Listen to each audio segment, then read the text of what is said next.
Yo soy técnico en necropsias y embalsamador egresado de la UNAM, y también me dedico a hacer servicios funerarios. En alguna ocasión nos pidieron hacer un servicio para una persona que se dedicaba a la santería. Desde el principio fue difícil, ya que sus compañeros de, llamemos, religión, querían que todo se hiciera apegado a sus costumbres, pero los familiares del finado querían que se hiciera de acuerdo a las costumbres tradicionales. En fin, los que pagaron evidentemente fueron los familiares, y por obvias razones se hizo todo el ritual funerario como normalmente lo conocemos. Lo embalsamé, se veló, se sepultó, siguieron los rosarios, el ritual de los 9 días, todo normal hasta unas 2 semanas después. En ese momento vivía yo con mi esposa y mi hijo, que tendría unos 4 años, en la casa de mis papás. Pasados los 9 días de aquel acontecimiento, comencé a notar a mi hijo muy raro. Él me quiere mucho, pero se ocultaba de mí. Cuando llegaba, no me quería saludar. Se encerraba a jugar solo. Mi esposa y yo no dábamos crédito a lo que estaba sucediendo. Dejamos pasar unos días, pero al niño le costaba mucho trabajo dormir. Su aislamiento se tornó más agudo, y fue cuando decidimos indagar en lo que estaba pasando. Decidido, senté a mi hijo y le pregunté: ¿qué te pasa? ¿Por qué tienes esta actitud? Ese tipo de cosas, y él solo se limitó a decirme: papá, el Señor dice que eres malo, que me aleje de ti. Él juega conmigo, pero me regaña mucho. Al escuchar eso me quedé atónito. No supe qué decir.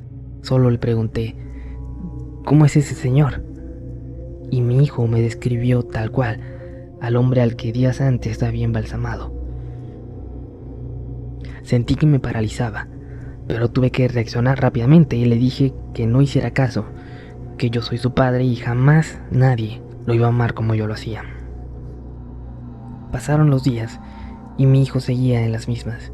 Sin embargo, una tarde, en un momento, comenzó a gritar, como a discutir con alguien acerca de mí, y me di cuenta de que la situación ya estaba sumamente mal. Quiero aclarar que si no hice algo antes, es porque mi profesión no me permite creer en estas cosas de fantasmas y en lo sobrenatural. Después de que hablamos mi esposa y yo acerca de esto que pasaba con mi hijo, decidimos salir de la casa de mis padres e ir a rentar una casa aparte para que pudiéramos estar tranquilos, y sobre todo por mi hijo. Ya que vivíamos en el nuevo lugar, pasaron unos 3 días sin que el niño dijera nada. Todo parecía estar bien de nuevo.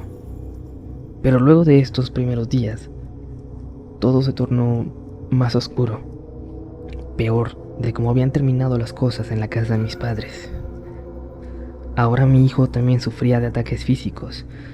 Una mañana, cuando me disponía a vestir a mi hijo, me percaté de que en su piel había rasguños y moretones, hechos en el transcurso de la noche. Nos alarmamos mucho, pero en ese momento me tuve que ir a trabajar. Cuando regresé a casa después de la jornada laboral, mi esposa me dijo que mi hijo había estado muy violento. Como ya era tarde cuando llegué, nos fuimos a acostar y pusimos la cama del niño al lado de la de nosotros. Y intranquilos nos fuimos a dormir, hasta que en la madrugada, súbitamente como sincronizados, nos despertamos al mismo tiempo mi esposa y yo. Con la luz de la luna que iluminaba desde la ventana, notamos el cuerpo de una persona muy corpulenta, acostada al lado de mi hijo. Por instinto me levanté y comencé a gritar groserías, a agredir a esta cosa. Vimos cómo la sombra, una silueta de esto, comenzó a erguirse, despacio. Y repito, era muy grande, de una altura que llegaba casi hasta el techo. Encendí la luz y en ese instante esa cosa desapareció, por completo, sin más. Platiqué con un amigo mío que decía saber bastante de estas cosas y nos dijo que el alma de esta persona estaba adherida a mi hijo para causar un mal. Mi esposa y yo convenimos en ir con personas que Según ellas, se especializaban en estos temas paranormales, recomendadas por el amigo que mencioné antes. Llegamos a un lugar muy extraño, para mí con cierto misticismo. Una señora atendió a mi hijo. Según lo que nos dijo, el alma que lo rondaba era de la persona que embalsamé. El ritual tradicional que le practicaron había sido en contra de sus principios religiosos y había quedado pegado a mi hijo porque, como yo fui la persona que llevó a cabo todo, desde embalsamarlo, introducirlo al ataúd, incluso los trámites, fue conmigo que se enojó el espíritu de esta persona. No sé, no podría decir qué hizo la señora para retirarlo. Todo está nublado en mi memoria acerca de ese momento, pero desde entonces no hemos sabido de este fantasma o alma, de este espíritu.